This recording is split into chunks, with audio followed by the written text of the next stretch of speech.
تو اگر وہ بند کر دیتے، آگے مشکل حالات تھے، تو یہاں تو لوگوں نے بھوکے مر جانا تھا. تو ہم نے جو اسمارٹ لاک ڈاؤن، ان کی تنقید بھی سنی، تو شکر کریں کہ یہ اللہ نے ان کو تب وہاں نہیں رکھا ہوا تھا. اس کے بعد آخری 2 سال 5.7% پہ ہماری اکانومی اوپر گئی اور 6% پہ اوپر گئی. اور یہ یاد رکھیں کہ 17 سال میں بہترین پاکستان کی اکنامک پرفارمنس تھی. ہمیں پرابلمز آ رہے تھے. پرابلمز کیا تھا کہ دنیا میں کرونا کی سپلائی سائڈ کی رکاوٹ کی وجہ سے جو اوپر گئی، وہ جس کو کہتے ہیں کموڈٹی سپر سائیکل، انرجی کی قیمتیں اوپر چلی گئی، گیس کی سب سے زیادہ، تیل کی، کوئلے کی، سب اوپر چلی گئی.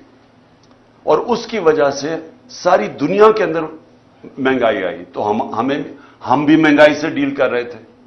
ہمیں مسلسل انہوں نے کہا کہ مہنگائی میں ملک تباہ ہو گیا. لیکن یاد رکھیں کہ سب سے بڑا جو چیز مہنگائی کرتی ہے وہ تیل ہے. تو ہمارے زمانے میں آخری سال میں $110 سے $115 پہ تیل چلا گیا تھا. ان کے دور میں ابھی $65 تھا، اور اب کبھی $70 ہوتا ہے، $80 پہ سنا ابھی گیا ہوا ہے. تو فرق دیکھیں کہ تیل کا تب کتنا مہنگا تھا، اب کتنا مہنگا. تو ان کا تو کوئی اتنا بڑا کرائسس نہیں تھا. ہم نے سب سے زیادہ کرائسس ڈیل کیے. اور اس کے باوجود جب ہماری گروتھ ریٹ تھی 5.7 اور 6%، یہ 17 سال میں پاکستان کی بہترین گروتھ ریٹ تھی. اور یاد رکھیں اس سے پہلے جو تھی، امریکن ڈالر آ رہے تھے وار آن ٹیرر میں. اس سے پہلے جنرل ضیاء الحق کے تب پھر ڈالرز آ رہے تھے افغان جہاد میں. اس سے پہلے ایوب خان کی سیٹوں سینٹوں میں پھر امریکن ڈالر آ رہے تھے. یہ امریکن ڈالرز آنے کے بغیر پاکستان کی گروتھ 5.7 اور 6% تھی. جو ہم نے تیل کی قیمتیں، پٹرول اور ڈیزل کی قیمت نیچے رکھی، وہ کیوں رکھی تھی؟ کیونکہ ہم سمجھ رہے تھے کہ ببل ہے، یہ تھوڑی دیر کے نیچے آ جائے گا، لیکن ہماری اکانومی اتنا اونچ نیچ نہیں دے سکتی، اس لیے ہم نے سبسڈائز کی. کیونکہ ہم نے روس سے جب میں وہاں گیا، میں نے صدر پوٹن سے جب ملاقات ہوئی، ہم نے ان کو بتایا کہ ہمارے ملک میں یہ آپ کی ٹینشن کی وجہ سے تبھی تیل کی قیمتیں اوپر چلی گئی تھی. تو انہوں نے پھر اپنا انرجی منسٹر بھیجا، حماد اظہر سے ملاقات ہوئی، اور ہماری انڈرسٹینڈنگ یہ تھی کہ ہم نے جس طرح ہندوستان سستا تیل روس سے لے رہا تھا، پاکستان نے بھی لینا تھا. اور بدقسمتی سے آتے ساتھ ہی آپ کو پتا ہے کہ سازش شروع ہو گئی. واپس آئے تو ووٹ آف نو کانفیڈنس ہو گئی، اور اس کے بعد ہماری گورنمنٹ چند ہفتوں میں چلی گئی. تو وہ بیچ میں چیزیں رہ گئی. ہمارا ٹیررزم، جو اتنا آج کل ٹیررزم کی بات کر رہے ہیں، یاد رکھیں ہم ٹیررزم سے ٹورزم پہ گئے تھے. ہمارے 3.5 سال میں دہشت گردی دیکھ لیں اور آج دیکھ لیں.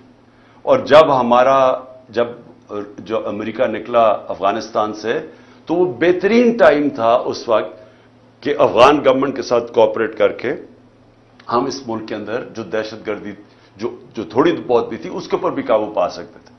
لیکن کچھ نہیں کیا گیا. انہوں نے ان کے پاس ٹائم تھا سوچنے کا، نہ کچھ تھا، کیونکہ آئے تھے صرف ایک مقصد کے لیے، اپنے کرپشن کیسز ختم کرنے کے لیے. نہ انہوں نے اکانومی کا روڈ میپ دیا، نہ ان کو کوئی فکر تھی کہ یہ جو واپس آ رہے ہیں، جب طالبان گورنمنٹ آئی تو انہوں نے کہا واپس جائیں TTP کو. تو جب وہ واپس آ رہے تھے، نہ سوچا کہ ان کو ریہیبلیٹیٹ کیسے کرنا ہے. ان کو تو اس کی فکر ہی نہیں تھی. یہ تو پڑ گئے اپنے کرپشن کیسز پہ آتے ساتھ ہی. پہلی کیبنٹ کی میٹنگ کے اندر انہوں نے آتے ساتھ ہی اپنے جناب ECL پہ جو رکھے ہوئے تھے وہ ختم کیا. 60% کیبنٹ جو نہیں آئی وہ ضمانت پہ تھی، کرپشن کے کیسز تھے. تو انہوں نے تو صرف آتے ساتھ ہی اپنی کرپشن کیسز ختم کیے، اور پھر اسمبلی میں جا کے نیب کا قانون پاس کر کے 1100 ارب روپے کے کرپشن کے کیسز اپنے ختم کیے. ہمارے 3 سالوں میں نیب نے 480 ارب روپے کرپشن کا ریکور کیا تھا. ہماری ایوریج آ رہی تھی 160 ارب روپیہ سال کا.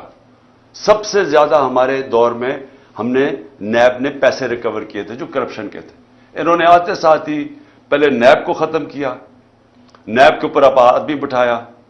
جب وہ بٹھایا، اس نے بھی دیکھا کہ میرے سے غلط کام کروا رہے ہیں، اس نے ریزائن کیا. یعنی نیب کا ادارہ تباہ کیا آتے ساتھ ہی، کیونکہ ان کو سب کو ڈر تھا نیب سے. تو امینڈمنٹ بھی پاس کی، پھر اپنا آدمی رکھایا، وہ بھی نہیں چلا.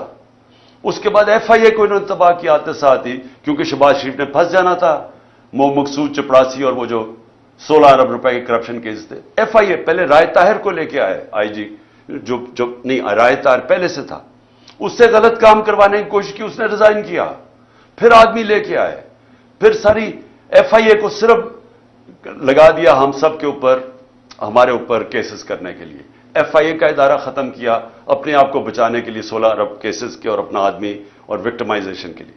نیب ایف آئی اے گئی، پارلیمنٹ ختم ہو گئی، کیونکہ جب راجہ ریاض بن گیا اپوزیشن لیڈر تو اس کا مطلب اپوزیشن تو ختم ہو گئی، تو پارلیمنٹ تو چلتی نہیں اپوزیشن کے بغیر، تو وہ ختم ہوئی۔